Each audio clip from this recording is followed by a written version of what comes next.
Bem, Marcelo, prazer em ouvi-lo como sempre. Boa noite. Prazer, boa noite, alegria poder falar com vocês. Obrigado pela deferência, pelas palavras. Estamos aqui à disposição para bater um papo aí, esse pré-jogo tão importante de hoje. Você é tão competente que um dia você vai trabalhar no futebol de São Paulo também. E aí nós vamos te trazer ao vivo no estúdio aqui, né, Ramiro? Marcelo Paz ao vivo. Ele é monstro, você é louco. Vai ser CEO do Corinthians, do Palmeiras. É melhor no CEO, São Paulo acho que do eles não Brasil. deixam. No São Paulo eles não deixam. Então vai ser CEO do Palmeiras ou do Corinthians, O né? problema é que quando o cara vem aqui, talvez, para São Paulo, ele tem que se adequar ao estilo São Paulo. Aí não vai falar mais com a gente, não vai dar mais entrevista, né? Aí não. Ô Marcelo Paz, você que é o melhor dirigente de futebol brasileiro, a gente tem falado bastante, você merece esse crédito, esses elogios. O Fortaleza tem condição de fazer 3 gols no Corinthians logo mais? Olha, racionalmente falando, estatisticamente falando, é muito difícil, né? Os últimos 5 duelos do Fortaleza aqui, a gente marcou no máximo um gol. Jogar Itaquera é complicado, né? A atmosfera, o Corinthians vem retomando um bom momento. Então, racionalmente e estatisticamente é difícil. Porém, o futebol é o esporte que mais proporciona, né, essas quebras, né, esses momentos de ruptura, esses momentos em que a lógica não prevalece. E a gente se apega também a isso e se apega de que temos um bom time, de que temos um time que tem sido muito competitivo durante o ano, nas diversas competições que disputou. Que fizemos um jogo muito ruim em Fortaleza, no jogo de ida, totalmente fora da curva dos jogos que a gente vinha fazendo. Inclusive na Arena Castelão, que a gente estava 21 jogos invictos, temos 11 vitórias seguidas na Série A, na Arena Castelão, mas justamente nesse jogo importante aí das quartas de final, a gente foi muito mal e mereceu perder por aquele placar, podia ter sido até mais, o que torna difícil reverter aqui em Itaquera. Fala aqui em Itaquera porque já estou em Itaquera, né, já estou aqui, mas futebol pode acontecer. Então a gente veio aqui trabalhando, acreditando que a gente pode fazer um grande jogo e o jogo, de repente, via se desenhar para uma classificação. Mas, reitero, estatisticamente, é bastante difícil. O senhor chegou a mencionar o mau jogo do Fortaleza semana passada e nos surpreendeu a má atuação. Vocês chegaram a alguma conclusão? Foi o Corinthians que jogou o que vocês não esperavam e o Corinthians jogou muito bem? Ou foi o Fortaleza que não entendeu bem o jogo? Até saiu o gol do Corinthians, não sei se você concorda. Posso chamar de você, né, Marcelo? Não sei se você, Pode, claro, não sei se claro. você concorda. Até saiu o gol do Coronado. O Fortaleza não estava mal no jogo. Tinha chegado 2 vezes para fazer o gol. Né? Exato, estávamos melhores na partida, já tínhamos chegado, como você falou, uma bola que o Lucero finalizou ali quase dentro da pequena área, pegou no zagueiro e saiu, um chute do Pochettino, né, que o Hugo pegou. A gente estava propondo o jogo, demos um vacilo ali na saída de bola, o Coronado achou um golaço, uma finalização de muita qualidade, e depois o nosso time desandou, né, errou passes, errou cruzamento, errou escanteio, errou domínio, marcou mal, e o Corinthians, principalmente no segundo tempo, teve chances claras de fazer o segundo gol antes de ter feito, né? E um dia do apagão mesmo, né? Talvez um cansaço acumulado, era o jogo de número 60 do ano, né? E não fomos bem. E reconhecemos isso internamente, todo mundo dentro do Fortaleza sabe que não foi bem e que nos deu uma desvantagem considerável para o jogo de hoje. E o Corinthians também teve uma noite muito boa, né? Talvez jogou mais leve ali e se ouve muito bem. Coronado fez um grande jogo, um dos melhores dele pelo Corinthians, sem dúvida alguma.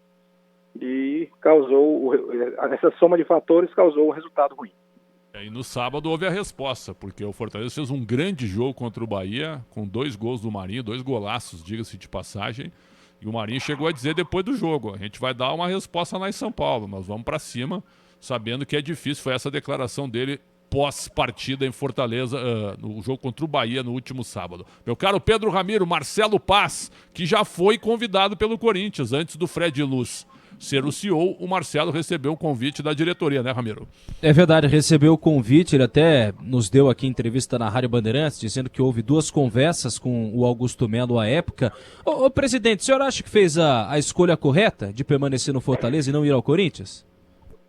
Eu acho que era a escolha que eu teria que fazer naquele momento, né? A gente estava no meio de uma temporada, eu tenho um trabalho aqui no dia a dia no Fortaleza, algo que a gente projetou, idealizou, trabalhou com muita gente, montagem de elenco, permanência de treinador, a mudança de estrutura do clube que virou SAF, embora não tenha vendido nada de ações, mas virou SAF, é um novo modelo. E eu sair naquele momento não seria bom, não seria legal para o clube, para o trabalho que a gente vinha fazendo, para a minha carreira mesmo. Acho que sair no meio de um trabalho não ia pegar tão bem. Então eu fiz uma escolha convicta.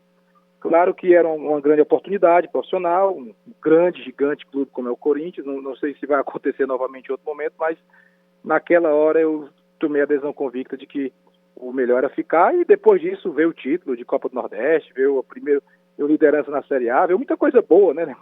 Depois disso eu não posso jamais me arrepender. Estamos aqui felizes no nosso trabalho, e o tempo aí vai dizer se outras situações como essa vão surgir. E aí, né, Pretzel, a gente... Ele tinha que ir pra CBF, cara. É. Mas a CBF tá sendo um moedor de profissionais, né? Então a minha Até sugestão... o próprio Rodrigo Caetano, que é um grande Rodrigo profissional... Caetano já tá político lá, né? Já virou político. Meu grande amigo. Né? Esse é um grande detalhe. O presidente, a gente vê na tabela do Campeonato Brasileiro um Botafogo, que é uma SAF com muito dinheiro. O Palmeiras, que não é SAF, mas tem a injeção de muito dinheiro. O Fortaleza, dos 4 primeiros, o Flamengo também é outro time que não é SAF, mas tem muito dinheiro envolvido. O Fortaleza talvez destoie um pouco disso, e a impressão que eu tenho é que, em muitos momentos, o clube que talvez no futuro vive uma situação como a do próprio Fortaleza, que é o trabalho muito mais aliado ao trabalho constante do que propriamente o dinheiro, talvez esses clubes tenham a tendência de irem se apagando ao longo do tempo no futebol brasileiro, porque cada vez mais contratações midiáticas sendo feitas, dinheiro sendo injetado. Essa é uma projeção para o Fortaleza também, ir atrás, quem sabe, de mais dinheiro, se tornar um time multimilionário, ou a tendência é fazer mais com menos sempre?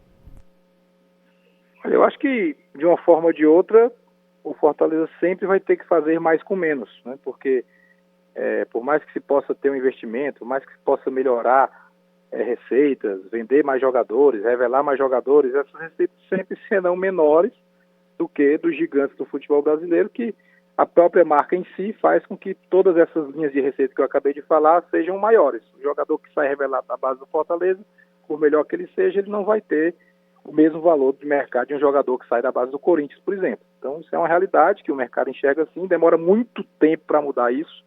Então a gente sempre tem que ser eficiente, fazer o mais com menos. E o Fortaleza, nessa tabela aí da Série A, é um intruso, né? Você tem ali Botafogo, que gastou quase 300 milhões de contratações. O Palmeiras, que é um gigante, vendeu jogadores de altíssimo nível e revela outro. O Flamengo, que é o maior orçamento do Brasil.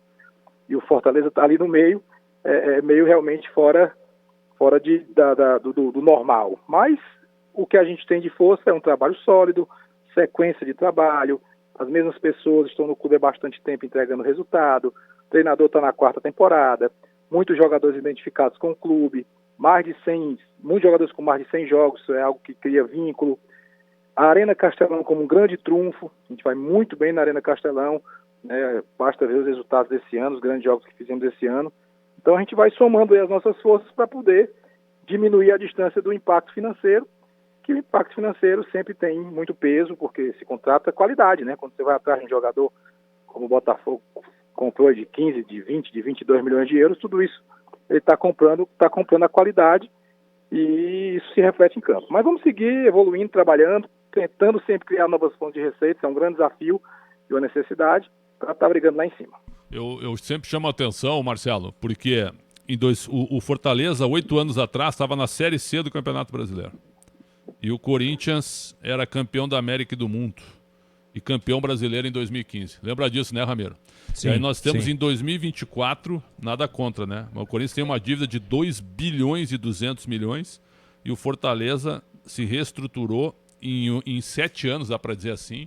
Virou talvez o maior clube do Nordeste, ao lado do Bahia, ou já, né, no bafo da nuca do Bahia, sem dúvida nenhuma. Isso lhe surpreende? O senhor acha que os grandes clubes, se não se organizarem, como o Corinthians era para ser uma potência, né? Mas se não se organizarem, forças como Fortaleza vão começar a tomar conta do cenário ou não? Eu acho que qualquer clube, qualquer empresa, se não se organizar, vai entrar em dificuldades. É uma questão econômica, financeira. A conta sempre chega. Vai chegar para alguém, né? Eu estou falando em termos conceituais, não estou falando especificamente do Corinthians, estou falando em termos conceituais.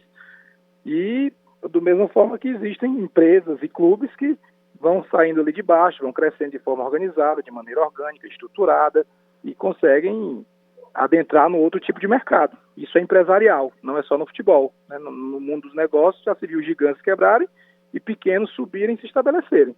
É a lógica do mercado, das boas gestões, né? E qualquer má gestão em qualquer lugar vai causar dívida, a dívida causa falta de credibilidade e vai gerando resultados negativos. A pergunta do milhão que o senhor não respondeu até hoje na sua gestão. O Vojvoda sai do Fortaleza ao final do ano? Não, chance zero de sair no final do ano. Ele tem contrato até o fim de 25 e por mim ele fica mais tempo ainda. Interessante. Então fica o Vojvoda no Fortaleza, vai para o 5º ano.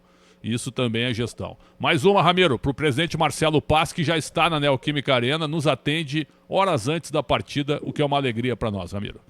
O presidente, outro dia eu ouvi uma senhora dando uma entrevista, ainda falando sobre essa toada de técnicos, falando sobre o Rogério Ceni, o tempo que ele ficou no Fortaleza, e nós aqui, a gente fala da Rádio Bandeirantes, que, óbvio, tem uma transmissão para todos os cantos do mundo, mas às vezes a gente trata mais dos 4 clubes paulistas. O Fortaleza tem uma certa mágoa do Rogério Ceni pela maneira que ele saiu? Zero? Nenhuma mágoa, nenhuma. Fez um grande trabalho, ajudou muito, foi importantíssimo no nosso crescimento. Um amigo que eu trago até hoje, encontrei ele sábado pelo Bahia, jogando contra o Bahia, demos abraço, levei meu filho lá para encontrar, que queria vê-lo, né? Meu filho, que hoje tem 16 anos, quando veio com o Rogério, era menorzinho. Então, só tenho gratidão, elogio. Foi muito importante para a gente, títulos, conquistas, mais de 1000 dias, foi o treinador do nosso centenário e para mim só fica as coisas boas. Presidente, o Fortaleza contratou o Paul Fernandes do Boca Juniors? Não falo sobre atletas que não estão no nosso elenco. Não negou, hein? O senhor tá rápido, hein? Porque isso aí é coisa da década de 80, viu? Quando os dirigentes não queriam responder, não falo sobre jogadores que não estão no elenco, né? Mas nem um pré-contratinho, presidente? Vocês são bons, viu? Vocês são bons. Olha, eu vou dizer aqui ao vivo. O Augusto Melo tá me esperando aqui para eu trocar a camisa com ele. Opa! Coloca ele na conversa. Quero ver se o senhor é bom mesmo. Coloca ele na conversa. Não, claro que é uma brincadeira. Eu não sou jornalista. Claro. É uma brincadeira. Agora, se o Fortaleza eliminar o Corinthians, vai ser a maior vitória da história do Fortaleza, presidente?